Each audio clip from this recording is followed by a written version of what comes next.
I woke at 6:12 a.m. because the apartment was unnaturally quiet. Not peaceful, empty, like someone had pulled the air out of the rooms. I reached over to his side of the bed and touched a bare mattress, still faintly warm but cooling fast. There was no coffee smell from the kitchen, no shower running, just the low hum of the refrigerator and my own breathing. I walked into the hallway barefoot. His sneakers, the pair that always sat by the door, were gone. My coat hung on the hook. The space beside it was empty.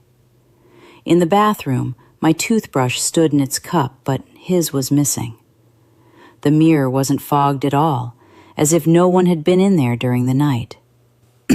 Sorry, I really want to pause my story for just a moment and ask you right now, from which city or from which country are you listening to my story? Please write it in the comments. I will read your replies with great warmth and from the heart. Hey, I called softly, and my voice startled me. No answer. I grabbed my phone and called him. It rang once and flipped to Unreachable. I tried again. Same. By the third call, my hands were shaking. At first, I told myself something had happened, an accident, a hospital, anything that made sense. I checked the table. My car keys were there. His weren't. I opened the drawer where he kept his wallet. Empty. The laptop bag he carried to work was gone too. I sat on the edge of the bed and forced myself not to cry yet. Not yet. I needed details first. I've always done that. Collect facts before the feelings take over. But the fact was simple. The man I'd called my husband for 2 years was not in our home. And the moment I felt the most powerless was the moment I remembered we weren't even married on paper. No certificate, no ring, no signatures, just cohabitation, habit, and my belief in us. The first thing I did was check my accounts, like numbers could hand me back control. My card was fine. Rent for last month had come from my account. Electricity was in my name, internet too. The life I'd thought was ours was standing on my shoulders. I called him again, still unreachable. I messaged him. Where are you? Are you okay? It sent, but it didn't show as read. Then I scrolled to his parents' numbers. My fingers trembled as I pressed call.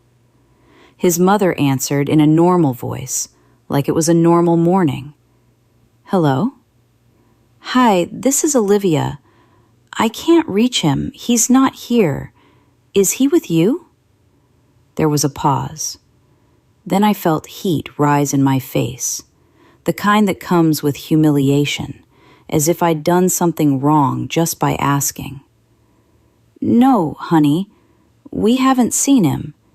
He didn't call last night or this morning. What's going on? She handed the phone to his father. Same confusion, same uncertainty. Maybe he's at work, he said, but even he didn't sound convinced. I called again that evening. Nothing changed, and their voices, his mother's especially, shifted into something else. Fear, not suspicion. That was the strangest part. In that moment, I understood he wasn't only leaving me.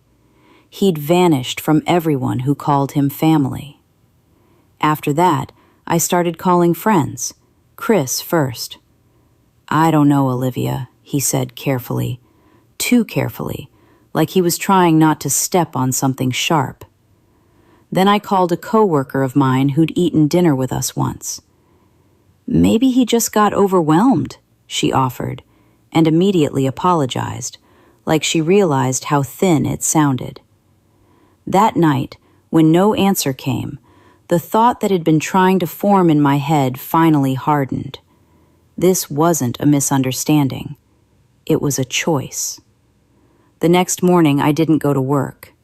I got up, tied my hair back, and told myself out loud, "If you don't move now, you won't move later." I tried his email. The password had been changed. We used to share everything, or I thought we did.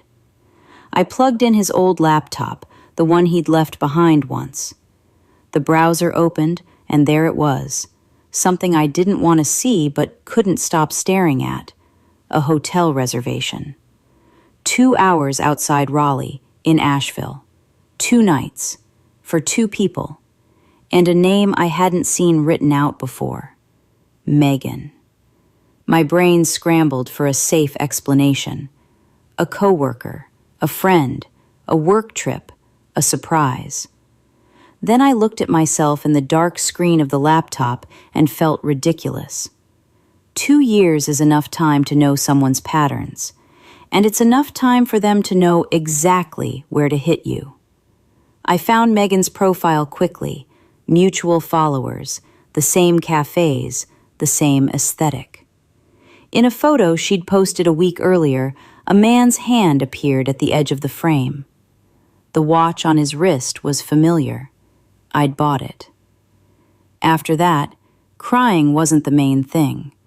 The main thing was the coldness that settled into my chest and made my thoughts sharper.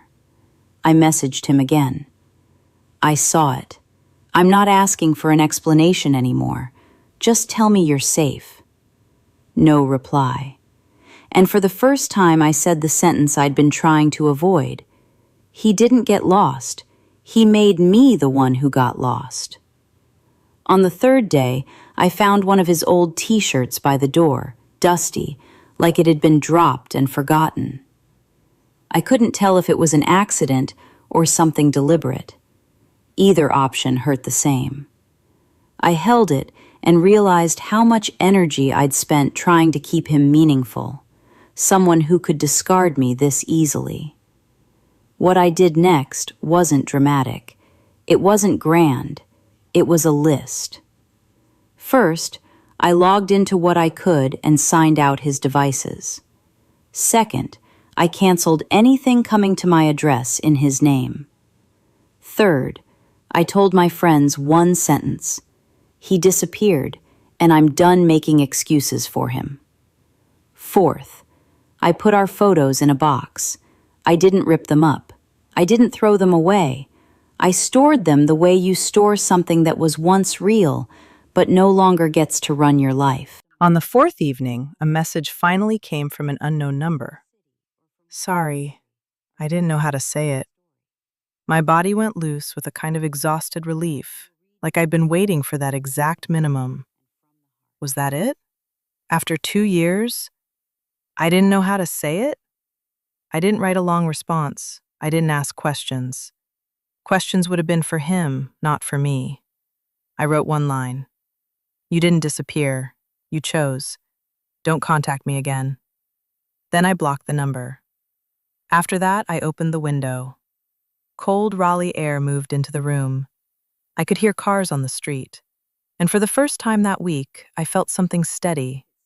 My life was still in motion, without him. It was bitter, but it was quiet. I'd been wrong to trust someone who was supposed to resemble my life, but that mistake wasn't going to be my future.